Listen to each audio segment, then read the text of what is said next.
Kata Allah, ayo perang 4 bulan lagi ya, pembersihan Mekah dari orang musyrik. Bikerap ke Rasulullah, anu dulur kita, anu mama kita tuh. Karena mereka ini kan sudah hijrah ke Madinah. Ada yang meninggalkan anak, ada yang meninggalkan istri, ada yang meninggalkan bibi, mama yang bertahan dari kemusyrikan. Ini kerok ya, prima nih Rasulullah. Ya ayyuhalladzina amanu, hei, katanya kamu mengaku mukmin, kamu sudah jadi sahabat Rasulullah, berangkat hijrah lagi ke Madinah. Masa kamu gak bisa membedakan mana yang harus kamu patuhi, Allah atau keluarga kamu? Ada 8, entah 7 apa 8, hitung lagi nanti, yang terancam membatalkan keimanan kita. Yang pertama adalah la tattakhidu aba'akum. Kalau posisi kita sebagai anak terancam batal iman kita kalau lebih mengutamakan orang tua daripada Allah.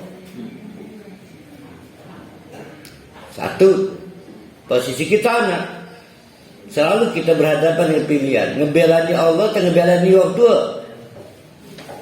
Akhirnya ngebelani orang tua dan itu aja.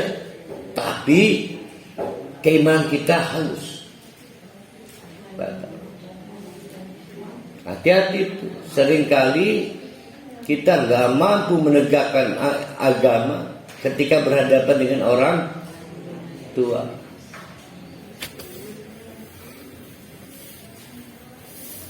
Sebab kalau kita membantah atau menegakkan kebenaran, menegakkan Islam disebut durhaka. Ya. Gitu ya. Padahal hal berbeda sebetulnya.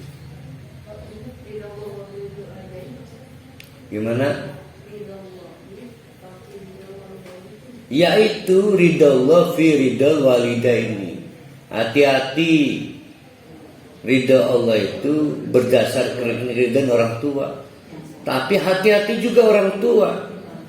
Keridhaan dia itu dibayar-bayar keridhaan Allah. Paham? Jadi itu memberi nasihat pada kita. Kalau kamu anak, hati-hati. Kamu ridha Allah itu di bawah ridha orang tua. Tapi lebih gila lagi, hati-hati. Selama kamu nggak mendapat ridha Allah, kamu nggak dapat ridha. Gimana? Jadi nggak ada otoriter tuh nggak. Maka orang tuanya, kamu mau dapat ridha Allah, kamu harus dapat ridha saya dulu. Padahal dia sendiri diancam Allah agar tindakan dia sesuai dengan ridha Allah. Jadi nggak gitu-gitu juga. Nggak boleh orang tua mentang-mentang. Jadi rupanya orang-orang mukmin menghadap Rasulullah, ya Rasulullah, gimana ini? Di situ masih ada saya, ada orang tua saya, ada keluarga saya.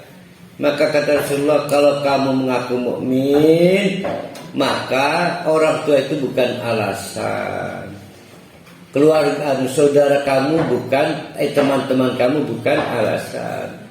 La tattakhidu, jangan pernah kamu menjadikan aba'akum, orang tua kalian, wa ikhwanakum, teman-teman kalian, auliya'a, teman setia melebihi Allah. Ini istahabbul kufra, kalau mereka lebih memilih kafir. Artinya kalau mereka tetap bertahan dengan kafiran, maka mereka bukan orang tua kamu lagi, bukan teman kamu lagi. Ya. Wa may yatawallahu minkum faulaika humudz-dzalimun. Tapi hati-hati, kalau kamu nggak peduli, walaupun kafir tetap kamu jadikan orang tua, kamu namanya nganiaya diri. Nah, maka Allah menegaskan nih, Qul hai Muhammad, sampaikan kepada Buneng, Yati Endah dan lainnya. Khusus gitu ya? Iya, waktu itu di Mekah. tahun 6 Hijriah. Ada saya lupa 7 atau 8 yang menjadi dilema, tapi kalau kita gagal memilih batal gimana? Yaitu ingkana abaukum, apabila seorang anak lebih mementingkan orang tua daripada Allah. Wa abnaukum, atau orang tua lebih mementingkan anak dan cucu daripada Allah. Udah 2 tuh ya. Wa ihwanukum, atau sahabat lebih mementingkan sahabatnya daripada Allah. Wa azwajukum, pasangan lebih mementingkan pasangan lainnya daripada Allah. Wa ashiratukum, keluarga lebih mementingkan nepotisme daripada Allah. Tuh, udah berapa itu? 5. Wa amwalu niftaraftumuha, dan harta yang kamu depositkan itu lebih kamu utamakan daripada Allah. Wa tijaratun tahsyawna kasadaha, atau masa depan bisnis yang kamu khawatir bangkrut kalau kamu memilih Allah. Nggak mau hijrah, takut perusahaannya bangkrut. Udah keberapa? Di 7 kan? Enggak dong. 6 harta, 7 bisnis. Kan beda. 7 mah kegiatan, 6 mah material. Yang ke-8, wa masakinu, properti. Bukan orang miskin loh ini. Iya kan? Atau properti-properti yang kamu senangi. Saya kan punya rumah di Mekah. Jadi kalau saya bikin ulah, di rumah saya nggak ada ngejaga. Jadi banyak kaitan-kaitan orang tuh berasosiasi ikut adat. Nah mah jangan ngopeni tahlilan, kita punya rumah di sana. Jangan artinya dirusak rumah kita. Wa masakinu tardunaha, atau properti-properti yang kamu masih senangi. Ya apapun, gedung, rumah. Ya. Ada berapa jadi itu? 8. Itu ahabba ilaikum minallah, lebih kamu senangi, lebih kamu jadikan prioritas daripada Allah wa rasulihi, dan rasul Allah, wa jihadin fi sabilillah, atau kepentingan jihad fi sabilillah. Jadi ada 8 yang berpotensi merusak keimanan, yaitu salah konsep hubungan anak dengan orang tua, salah konsep hubungan orang tua dengan anak, salah konsep hubungan berpasangan rumah tangga, salah konsep tentang hubungan berkeluarga besar, dan salah konsep tentang harta, investasi, salah konsep tentang kerangka bisnis, dan salah konsep tentang tempat tinggal dan lingkungan. Tempat tinggal dan lingkungan. Ada 8. Maka fatarabbasu. Mana fatarabbasu tadi? Hatta ya'ti Allah bi amrihi. Intip-intiplah, amati terus. Sebentar lagi juga pasti datang azab Allah. kita pernah membahas kata tarabbas ya. Ada yang ingat nggak kalau orang perempuan ditalak, maka sepanjang masa iddah itu nggak boleh tiduran, harus tarabbas, intip analisa, intip analisa, intip analisa. Fatarabbas itu menunggu sambil menganalisa supaya diketemukan rujuk atau enggak, kebaikannya mana. Ya nggak boleh, enggak, karena waktunya kan dibatasi, iddah. Batasi berapa itu? 3 bulan. Maka gunakan untuk menganalisa, itu namanya tarabbas. Tarabbas itu digunakan, kata ini digunakan untuk menunjuk kegiatan intelijen sebelum peperangan dimulai. Maka dia mengamati terus. Kata Allah, amati aja, paling juga sebentar lagi datang putusan Allah berupa ajal. Wallahu la yahdil qaumal fasikin.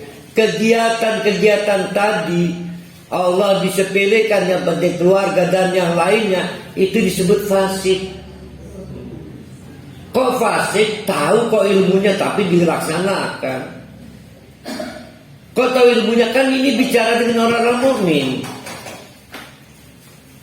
Jadi para sahabat Nabi begitu menghadapi Mekah bingung, ada mamang gitu segala.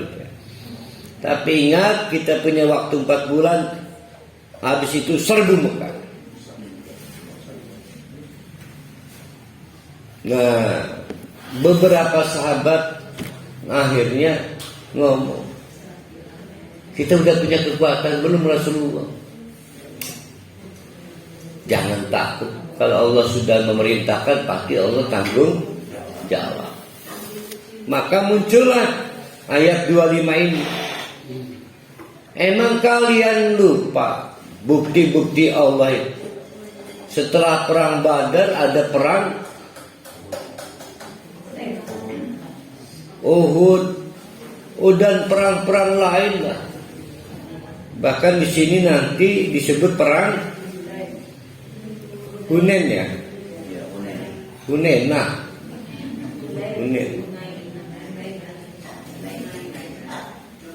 Laqad nasarakum. Allah kan pasti nolong kalian.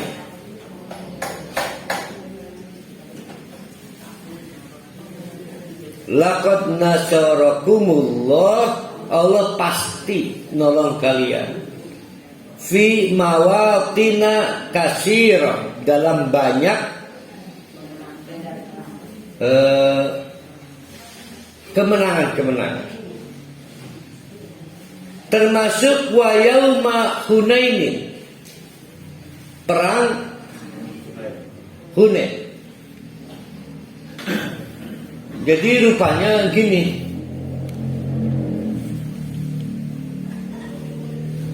setelah perjanjian Hudaybiyah maka terjadi gencatan senjata. Itu digunakan dengan baik oleh Rasulullah untuk konsolidasi internal. Rasulullah juga menggunakan untuk berkirim surat ke banyak pemimpin-pemimpin, bukan hanya negara, suku yang masih musyrik, masih kafir. Utusan Rasulullah dibunuh. Dan itu pelanggaran HAM besar untuk dunia yang berperadaban. Karena siapapun utusan gak bawa pasukan, gak boleh dibunuh. Karena utusan itu pasti gak bermaksud membuat keonaran. Jadi gak ada utusan bawa pasukan, gak ada utusan bawa senjata. Itu dibunuh. Kebetulan suku yang membunuh ini punya sekutu. Sekutunya Heraklius, yaitu kaisar yang berkuasa pada saat itu, kaisar kafir.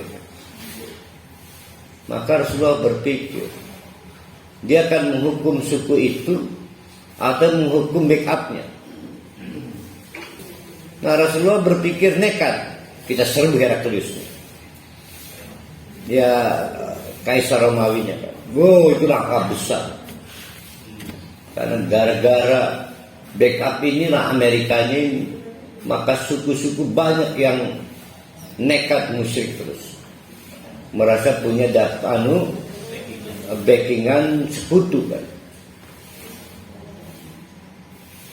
Nah, dalam perjalanan maka rute-rutenya adalah harus memerangi suku itu doang. Setelah berangkat dengan jumlah 12.000, yang dihadapi ternyata cuma 4.000 pasukan. Yakin dong menang dong.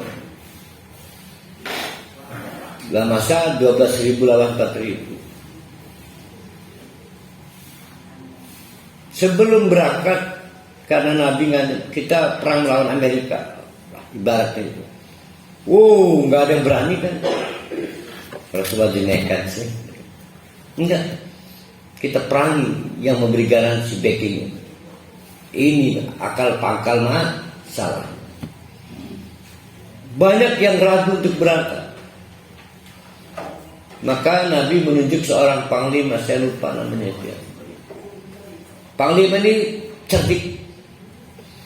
Saudara-saudara, untuk perang kali nanti, maka semua wajib bawa istri dan bawa semua perabotan yang dimiliki. Kulkas, mesin cuci, termasuk penyedot debu. Jadi kita perang dengan seluruh keluarga dan kekayaan kita. Setidaknya kalian ketika di medan pertempuran, kamu sedang melindungi keluarga kamu dan kekayaan kamu. Misi panglima itu pintar dia. Tapi kan sebetulnya itu tindakan bodoh. Mandek kayak beriotan gak kulkas segala, gadget, laptop segala. Mending lah cangkingannya masih utuh. 8 dini per hari cangking putus rigel. Sebagai sebuah strategi itu masuk akal, tapi itu tindakan bodoh. Nah, kebodohan ini akan menciptakan kekalahan. Demikianlah akhirnya Rasulullah mendapatkan dukungan 12.000 pasukan. Beriotan ngegawe untuk seluruh peliharaan binatang diangkut sampai ke suatu tempat menuju Taif. Itu kan di daerah Pandeglang, bukit-bukit lah. Sehingga sulit membawa onta, itu sulit. Karena kan satu orang membawa onta lebih dari 2. Maka harus cari dulu rest area, sebuah lapangan untuk memarkir onta. Ngedokon bupet, gipan, segala. Kulkas yang 1 pintu, 2 pintu, yang udah gak punya pintu segala. Untuk menuju tempat itu, maka ada celah untuk ketahui. Di atasnya bukit, apes.